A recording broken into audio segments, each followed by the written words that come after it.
Now I'm going to review a psoas release with you.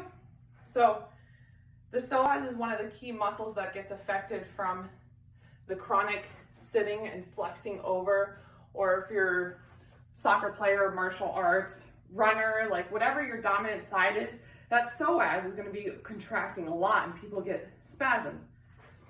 So the psoas, it starts from our low back in the lumbar area here, and it wraps down through the pelvis. So if you can see me, it comes from the back through here, connects down into our hip. And what it does is it flexes our spine on the pelvis, but also lifts that hip bone. So if you're sitting all day, right, and your pelvis and your back is flexed, you're looking at a computer, you're driving, whatever, that psoas is going to get pretty tight. Or likewise with kicking, like say this is your kicking leg, that psoas is just working a lot.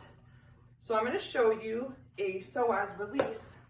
This is where your ball, you could take a lacrosse ball, I'm using a soft TheraBall, and you're going to place it about 2 finger widths inside of your pelvic bone here, okay, not on the belly button and not on your stomach and guts here. I'm just going right about here.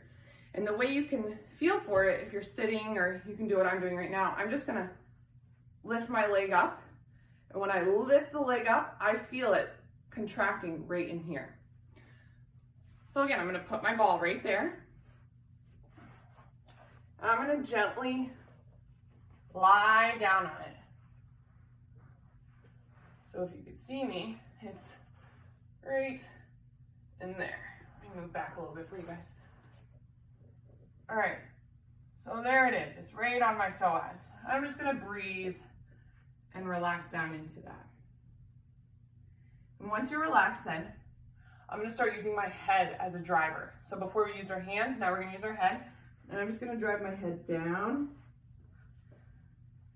down, and up.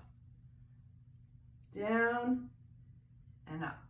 And then I'm gonna start turning my head right and left. Now when I go left, I really feel it because our head is the top of our spine and it controls all the movements down at the bottom too. So we're going to the side and back to center. Now you can add a chest driver into it if you feel comfortable. I'm on my forearms, not extending fully up, but I'm just gonna come up a little and draw my chest up to the ceiling and then back down. And up and down. And then I'm gonna take my chest and I'm gonna look to the right a little and back down. Move this way so you guys can see me. Down and then to the left and down. Now if you want, let me move my chair out of the way, you can add a head and foot driver in at the same time. So we're gonna go down and up, down and up. Then you can rotate your legs side to side, making sure that pelvic bone stays close to the ground, not trying to lift the other hip and compensate. All right, so you want to spend a few minutes there, not too long. Again, if you're pregnant or have pelvic sensitivity in this region, I would not do this. If you have any hernias or medical conditions, they may